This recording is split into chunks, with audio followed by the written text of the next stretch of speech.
Welcome back to the kitchen table of SilverSurfwax, and I would like to wish you a happy Bitcoin Pizza Day. All right, today is the day we celebrate every year the first purchase of Bitcoin that's been recorded, and it was for a Papa John's pizza. So here it is, got a Papa John's pizza. Celebrate May 25th, the day in which somebody bought two pizzas with 10,000 Bitcoin. That's $9 million of value today, but somebody, when Bitcoin was undervalued and originally just thought to have no value, somebody made the first purchase. They traded 10,000 Bitcoin for two large pizzas, and the story behind that's kind of fun. So I'm going to go into that, and we'll talk a little bit about hard money, and we'll also go over a viewer response. All right, guys, let's check it out. All right, now that Mrs. Future SilverSurfwax is eaten, I'm back, and let's get into the meat and cheese of this video. Oh yeah, that was cheesy pun. You got it, guys. Okay, so why is Bitcoin Pizza Day important? Well, it's not really, but it is kind of near and dear to my heart, and it's a way of me sort of introducing Bitcoin to the channel. My original goal, or my original desire when I started doing my first YouTube video, was thinking that I might talk about cryptocurrencies and do videos about Bitcoin. But I really didn't do that so far, and it's been over a year now. I kind of felt like the unboxing videos that I've been doing were kind of as much as I was ready for at the time. So I haven't been really ready to kind of discuss philosophy or economics or discussions of hard money or things of that nature just yet. And so I'm maybe gonna start doing that. So I thought I would at least bring up Bitcoin and the Bitcoin Pizza Day. And don't get me wrong, I still think that Bitcoin is highly speculative, very risky, and massively volatile. If you are familiar with the space, you know the Bitcoin has dropped 80%, 85% many different times, and so those roller coaster swings are not for the faint of heart. I mean, it's pretty brutal when you watch some of that. I've been watching Bitcoin since before 2016, but I didn't go in heavy until early 2017, and that's when I really kind of put my money where my mouth is, so to speak. So my fascination began much before that, though. I was actually, when I was first out of college, I was interested in technology, and I was learning about the web protocol, HTTP 1.1. And I had learned there was an error message. Much like if you get a bad website, you go and you get a 404 error.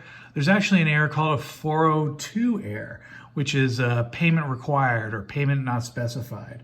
And so just like that 404 error, I was like, oh, okay, there's going to be payments in this new web browser thing that I was learning about. Up until that time, I had been dialing into bulletin boards or dialing into the internet, which was, FTP and finger and, via a dial-up slip account. It wasn't even a straight TCP/IP connection. So back in those days, I had been sort of prompted or primed for thinking that the internet, this new thing, was going to enable a digital payment capability. And in fact, that's when I learned about DigiCash. And I actually got DigiCash. For those of you who don't know, DigiCash came around. It was probably 93, 95 time frame when I was playing around with DigiCash. I got some free DigiCash, and then I bought some, and then DigiCash went bankrupt in 1998. So, it was harder for me to get back into Bitcoin just because once bitten, twice shy. And I wish I did. I wish I got in early when I heard about it again, but I'm like, oh, I already went through that with DigiCash. Those guys lost it because they were, easily shut down. They were a company, so the government shut them down. So little did I know at the time that Bitcoin was not like that. It wasn't a company. It was still just like DigiCash, which was based on PKI, on public-private keys. And if you're familiar with cryptography and public-private keys, and I happened to be an instructor. I was teaching encryption and public-private key technology to folks, and they were very enamored with that,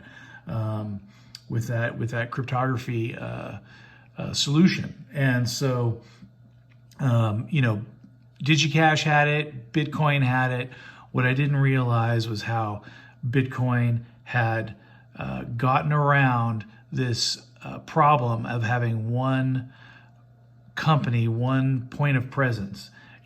Bitcoin is spread everywhere. So I was really happy with that. I was really enamored with that, and I finally got back in to Bitcoin. Not necessarily recommending you guys do that. This is primarily a gold and silver channel, and kind of focus on that version of hard money. But I feel like Bitcoin has hard money qualities.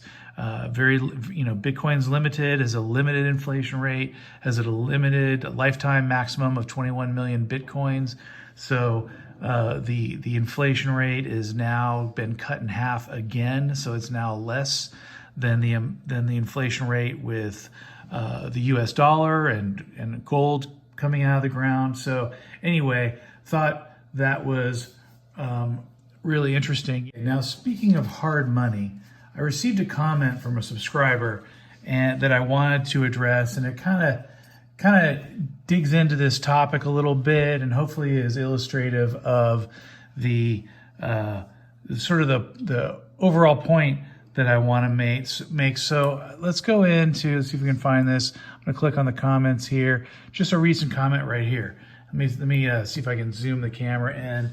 I got a comment here from Sligo, and he says, just one day ago, he says, pity you had not invested this in the S&P 500. Would be worth 5 times more. So sad, but up to you. And so he was responding to my silver full stack video. So I responded back to him, and I said, hey, thank you for this comment. There's common misconception for those who are uneducated about metals. This topic will make for a good video. And so I want to go ahead and try to address that because I think that is something where, when you're investing, when you're putting in a bunch of money for gold, silver, and Bitcoin in these hard metals, what are your goals? What are you after? And in this case, he's comparing it to the S&P 500. And I think that one would not want to compare it to the S&P 500. When you're buying the stock market, you're buying equities. The original intention of buying equities, of buying companies, is to try to get profit from your money. You have a PE ratio. You're, generally, hopefully get a PE ratio down around the 16s, even though the average is up in the 20s these days. So that means that the stock market is well overvalued, at least historically. And your hope is that, hey, if I put in, $1 into this company after 16 years with a PE ratio of 16, I'm going to get that dollar back, right? So 16 years. If you're buying a company that's got a 400 PE ratio, it takes 400 years for you to get your investment back if they maintain that kind of dividend. And then many of these companies have no dividends at all. They're burning cash. They don't even have profits yet. So when you're investing in the stock market and you're looking for either appreciation in those stocks or dividend investable, you're investing in a company who is making a profit. We don't expect profit out of gold and silver, right? They're just metals. They just sit there. So this is a straight up asset. What you're really looking for with gold and silver is retaining your wealth, right? If you have some money, you'd like to save that money, you worked, you converted that into something that saves that work. When you have to mine gold or mine silver, you're retaining that wealth. So I think the common misconception would be is that investing in the stock market has the same goals as somebody who's investing in the metals.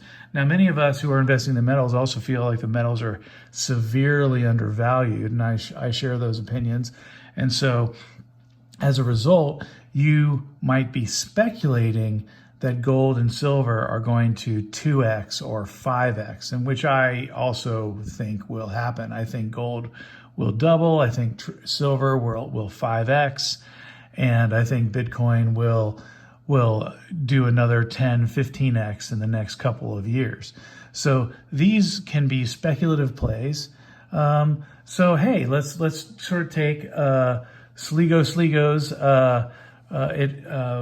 comment here and see, has the S&P 500 be worth 5 times more right now? So I'm going to go ahead and I'm going to bring up TradingView. You can go to tradingview.com and do this yourself. You can kind of follow along, and I'll click the ad out of the way here, and we'll grab this little ruler icon. Let's see if I can get that into the frame here. There's a little ruler icon right here, and let's go to the bottom of the chart and see if we can measure all the way up to the top here where the S&P 500. Now what I've got here is I've got the 5-year chart. So at the bottom of the 5-year chart is about this time frame, you know, February of 2017. And when we bring it on up to the top here, looks like the stock market has increased 82%, not quite doubled. So not even 2x, much less 5x. But I don't think that's the comparison we're looking for, are we? We're comparing whether gold and silver are a better value or a worse value than the stock market. So I think instead of that, what we want to do, and I'm going to go ahead and click out of here. I think I can right click. There we go. Let's click on the compare button and see if I can get that into frame for you. Let's click on this compare button, right? And let's choose the stock ticker GLD so we can compare it to the S&P 500, which is the SPX. And if you can see right in this area, it looks like the S&P 500 since way back at the beginning of, well, let's do this on the 5-year chart. We're back here in May. I'm gonna zoom in here. In May of 2016, comparing the S&P 500, which is the green and red dashed line here, to gold, which is this orangish line here. Gold so far has outperformed the stock market. So if you're talking about just gold compared to the S&P 500, gold has been a better investment over the last 5 years. Whereas the stock market is up 39%, gold is up 44%. Now, let's not do it over the last 5 years. Let's do that over the last year and just see how gold has done. Well, over just the last year time frame, the stock market is only up 3.47%, while gold is up 35.74%, almost 36% compared to the S&P 500. But I cheated here. You know, this is we're comparing gold, and he was really on my silver video. So let's actually compare the S&P 500 to silver. Let's go back to the 5-year charts. I'm going to click up on this compare again, and I'm going to put SLV, and we're going to look at the iShares SLV chart. I screwed that up by clicking on the wrong stuff, trying to watch a screen through my camera. All right, so now when you look at the 5-year chart and we go back to June of 2016, you can see that indeed, comparatively, the stock market has done better. Silver is down almost 2%, 1.84. The stock market is up 39%. So stock market over the past 5 years has beat out silver by a good 40% increase. And as you know, we've seen some pretty volatile action in silver just recently. So that has definitely had an impact, just like it's had on the stock market. But stock market hasn't quite done 500x. It's done less than half, less than, only 39%. Still a good return on the stock market for the last 5 years. Not bad. But let's take a look at the last year time frame and see how we're doing. Well, in a year's time frame, the stock market is up 3.5%, whereas silver is up 18%. So it really depends how far you go back. 5 years, 10 years. How is the stock market? You can cherry pick these numbers pretty easily, but what we're noticing is that these lines, these prices have largely stayed in line with each other, and silver is holding its own. So I think it's kind of unfair or unrealistic to think that the stock market has done dramatically that much better. However, there is something that has done dramatically that much better, and let's check this out, because what we can do is we can compare the stock market to Bitcoin. And let's do BTC USD, and let's see if we can find it. I'm going to go Coinbase here. Okay, so now I've got S&P 500 and Bitcoin. You can see that the line on the bottom is straight across. That's the S&P 500. It's absolutely dwarfed by the Bitcoin line here.